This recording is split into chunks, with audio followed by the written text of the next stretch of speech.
सदगुरु आचार्य धर्मस्वरूप साहब जी का पुण्य तिथि में बैठे हुए हैं। जो द्वितीय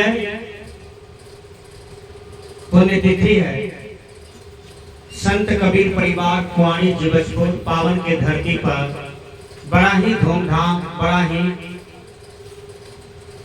खुशहाली के साथ पूज्य गुरुदेव जी को सभी आदमी दो फूल उनके तस्वीर के सामने में समर्पित किए। आइए मैं आप लोगों को थोड़ा कल्याणकारी बात बता देता हूं। आज सबसे ज्यादा भीड़ कहां होती है? विचार कीजिए। मेला में कहां होता है? मेला में। उनसे भी थोड़ा कम भीड़ हाट में होता है। और ज्यादा से ज्यादा भीड़ बाजार में भी होते हैं। और एक क्षण में 10 मिनट में सबसे ज्यादा भीड़ कहां होती है? एक बंदर वाला चला आता है, एक भालू वाला चला आता है, एक सपेरिया आ जाता है, तो वहां देखिए कितनी भीड़ होती है ना? बोलिए, बंदर वाले ने आपको क्या दिया? सपेरिया के पास बैठे सांप देखे तो सांप से आपको क्या मिला? भालू वाला के पास बैठे, भालू वाला ने आपको क्या दिया? क्या मिला? कुछ नहीं मिला। जहां साग और मुरई बिकता है वहां पर देखिएगा ज्यादा भीड़ होती है, लेकिन जहां पर सोना बिकता है वहां पर लोगों का कम भीड़ होता है। सोना की दुकान के पास क्यों नहीं भीड़ होता है? क्योंकि वहां पर पूंजी चाहिए, ज्यादा रुपया चाहिए, तब मिलता है। साग मुरई सब आदमी खरीद लेता है, कम रुपया पैसा में मिल जाता है। उसी प्रकार ये दुनिया है। सबसे ज्यादा महंगा सौदा क्या है? वो है सत्संग। सबसे ज्यादा महंगा बाजार क्या है? हाट क्या है? मेला क्या है? वो है सत्संग। जहां आप लोग बैठे हैं, यहाँ पूंजीपति वाले आदमी ही पहुंच सकते हैं। वो पूंजी क्या है? जिसका पूर्व जन्म का भाग जगह है, वर्तमान जन्म का भाग जगह है, उसी को सत्संग में मन भी लगता है और वही सत्संग में जाते भी हैं। आप लोगों ने सुना होगा कि जहां सत्संग होता है वहां पर नित्य जाओ तो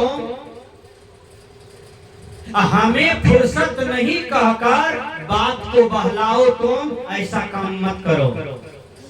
कुछ लोग को कहिए सत्संग में जाने के लिए। देखिए अभी हमारी उषा बहन आई है महादेवपुर से और जानकी जी आई है मधुबन से, और मगुरजान से श्रद्धेय श्री कोकन बाबू आए हैं, और कई गांव से आए गए।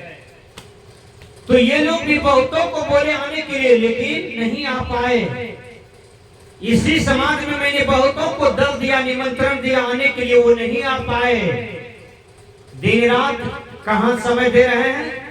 यानी 24 घंटा समय दे रहे हैं बाल बच्चे को सुख की ढेर में सुलाने के लिए, कि हमारा बेटा पोता कितना सुखी हो जाए, यह फिक्र में रात दिन लगा रहता है।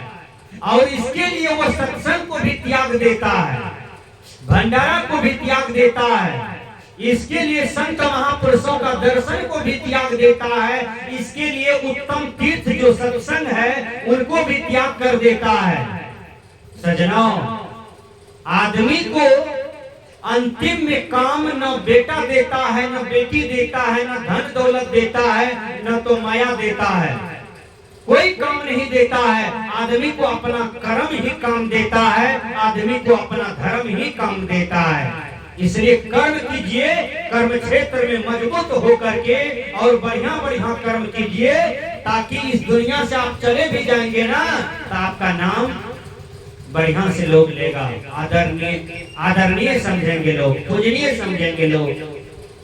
अभी देखिए हम लोग धर्मस्वरूप साहब जी 2 वर्ष हो गया, 22 अगस्त 2022 को यह दुनिया को त्याग करके चले गए।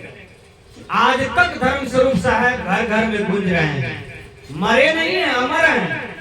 तो अमरता वाला काम कीजिए, काम इतना बढ़िया कीजिए कि लोगों के घर में आप फोटो बन करके, तस्वीर बन करके उसके घर में आप छाए रहें। ऐसा काम दुनिया में करना चाहिए। कहा जाता है कि काम से व्यक्ति को अमरता मिलता है, काम से व्यक्ति को नाम मिलता है। मैंने साहित्य में पढ़ा था, कुछ काम करो, कुछ काम करो, जग में रहकर नाम करो, यह जन्म हुआ है किस अर्थ हो, समझो जिससे व्यर्थ न हो। है? आज हमारे बीच में महात्मा गांधी आए थे।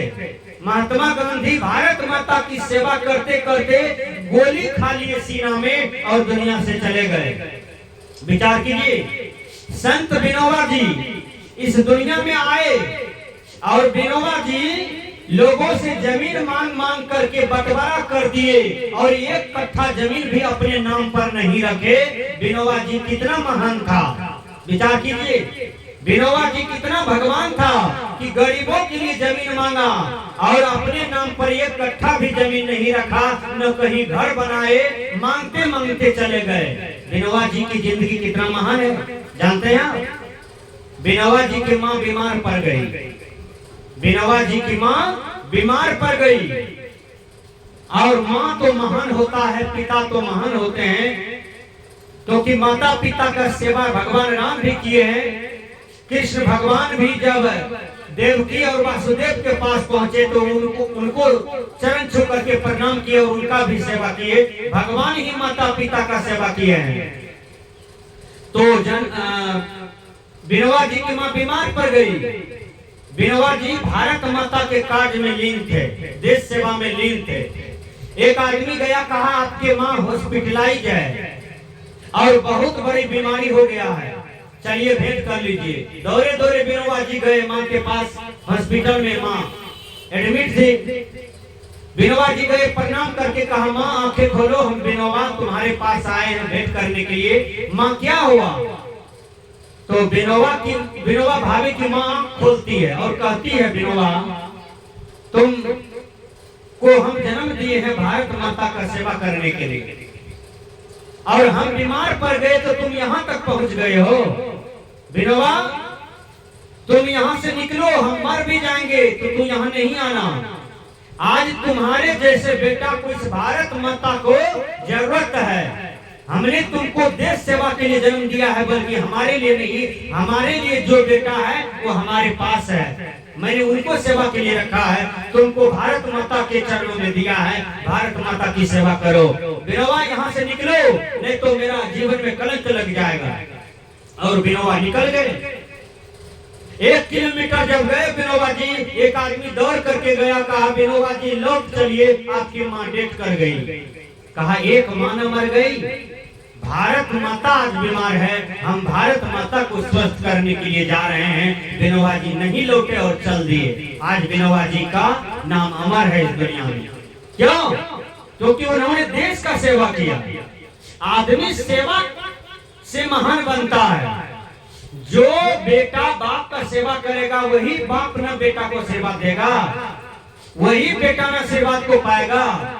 जो बेटा दिन रात माँ बाप को दुख देगा, रुलाएगा, मारेगा, भगाएगा, गाली पड़ेगा, तो वह बेटा कभी आशीर्वाद पाएगा? वह दुनिया में कभी महान बन पाएगा, कभी बड़ा बन पाएगा? नहीं। इसलिए ये संसार में भीड़ कहाँ होती है? तो जहां गलत चीजें चल रहा है वहां भीड़ होती है। देखिए पहले दुनिया कुछ और था, 10 वर्ष पहले, अब दुनिया कुछ और हो गया। जहां देखिए वहां लोग मोबाइल लेकर के ऐसे ऐसे उंगली करते रहता है, एकदम मोबाइल के पीछे बिजी है। आदमी आदमी को टोकने के लिए तैयार नहीं है, आदमी आदमी से बात करने के लिए तैयार नहीं है। जवान लड़की को मोबाइल दे दीजिए, आपका बेटी आपका नाक कटा देगा। याद कर लीजिए, जितना बेटा नहीं बिगड़ता है उतना लड़की बिगड़ रहा है समाज में, उतना जवान पुतहू बिगड़ रही है समाज में। देखिए आज 4 बच्चे की माँ दूल्हा छोड़ दिया, बच्चा छोड़ दिया, अब फिर से सिंदूरदान रच करके शादी किया है, वही टच वाला मोबाइल लेकर के। विचार कीजिए, चार चार लड़का का, चार चार बच्चा की बाप है, पत्नी है ये है, और दूसरा शादी करके, तीसरा शादी करके लाया है। और लोगों ने पूछा ये शादी कैसे किया, तो कहता है फेसबुक वाला फ्रेंड है, इंस्टाग्राम वाला फ्रेंड है। इंस्टाग्राम कै ग्राम का होता है बोलिए? आपके जीवन को 1 ग्राम भी नहीं रहने दिया, आपके जीवन को दुखद बना दिया, आपके परिवार को उजाड़ दिया इंस्टाग्राम और फेसबुक वाला मित्र। विचार कीजिए, गुरुवर कबीर कहते हैं कि अपने जीवन को परिवर्तन करो, अपने जीवन को बदलो। सत्संग आपके जीवन को बदलता है। ये मत कहिए कि फुर्सत नहीं है, एक दिन ऐसा फुर्सत मिलेगा कि फिर आप लौट करके यह कुंवारी समाज में नहीं आइएगा। वह दिन का याद कीजिए कि आपका अंतिम सांस जिस दिन इस शरीर में निकलेगा, उस दिन आपको पता चलेगा कि हमने कितना बढ़िया जीवन को प्राप्त किया था। सजना, एक मोटकी थी, एक पतरकी थी। समाज में नहीं होता है, जो महिला मोटी है तो कहती है लोग उसको मोटकी, जो पतरकी है तो उसको कहती है पतरकी है। तो मोटकी और पतरकी दोनों जो थी वह पड़ोसनी थी। तो पतरकी कहती है बहिन, रणबीर बाबा के यहाँ बढ़िया सत्संग हुआ, रणबीर बाबा के यहाँ बहुत बढ़िया सत्संग हुआ, हम गए थे, भंडारा भी खाए, ढेरी ढेरी महात्मा आए थे, प्रवचन भी सुने। बहन जी, रणबीर बाबा के यहाँ बढ़िया बढ़िया लोग आए थे सत्संग सुनने के लिए भी। अच्छा ये बहिन मोटकी, तू कियान जैसी सत्संग में कहियो, हम बाबाजी तबाजी बात नहीं सुने छिए। बाबाजियों कहता है, तबाजियों कहता है। देखिए तबाजी का मतलब क्या होता है? बाबाजी भी कहेगा और तबाजी भी कहता है। ये संसार के लोग कैसा होता है, विचार कीजिए। एक दिन 5 मूर्ति जा रहे थे दल पुरने के लिए। एक आदमी कहता है देखिए न, सत्संगी फत्संगी कहाँ जा रहा है? यानी सत्संगी भी और फत्संगी भी। सत्संगी होता है, फत्संगी क्या होता है? लोगों का विचार कितना ढलेल होता है, गंदा बात बोलता है। गुरुवर कबीर कहते हैं कि मुख से बढ़िया बात बोलना चाहिए, गंदा बात कभी नहीं बोलना चाहिए।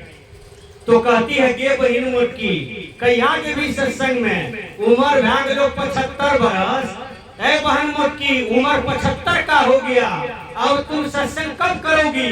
तो क्या कहती है, हमारा पोता है, हमको बेटा है, हमको 3 मंजिल का मकान है, हमको ढेरी सोना है, हमको 5 बीघा जमीन है, मेरा बेटा मास्टर है, हमको क्या चीज का कमी है जो हम बाबा जी के बात सुनने के लिए जाएंगे।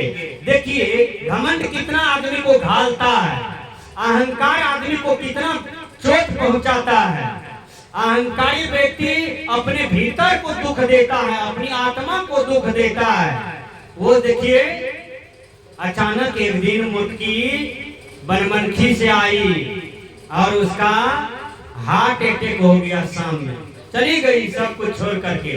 उम्र था कम में हार्ट अटैक हो गया, मर गई। अब पतरकी आई तो देखी मोटकी मरल है, मोटकी का सब कोई रो रहा है, कर कुटुम आ रहे हैं, उघार उघार के मोटकी का मुंह कान देख रहे हैं। आज मोटकी मर गई और मोटकी के साथ में कौन जाएगा? न दौलत, न बेटा, न कोई जाएगा, नहीं जाएगा। अब मोटकी अकेले दुनिया से जाएगी। जब मोटकी को 4 लड़का उठाया, कीर्तनिया मंडली भजन गा रहा है और परिवार के लोग कहते हैं राम नाम सत्य है, पीछे से लोग कहते हैं सबका यही गत है। यही बात ना है? राम नाम सत्य है, सबका यही गत है। अब पतरकी कहती है आज मोटकी को फुर्सत है, आज मोटकी को फुर्सत है। विचार कीजिए सजनाओ, आज दुनिया से क्या लेके जा रही है? कुछ नहीं, न तो सत्संग किया, न तो भजन किया, न तो गुरु का सेवा किया, न तो दान किया, न तो पुण्य किया, कोई भी बढ़िया काम नहीं किया दुनिया में यह मनुष्य तन पाकर के। इसलिए संत कहते हैं कि सत्संग सुनो, जहाँ सत्संग होता है वहां पर तुम जाओ, नहीं तो ये दुनिया में बहुत बड़ा दुख होगा। आइए भजन में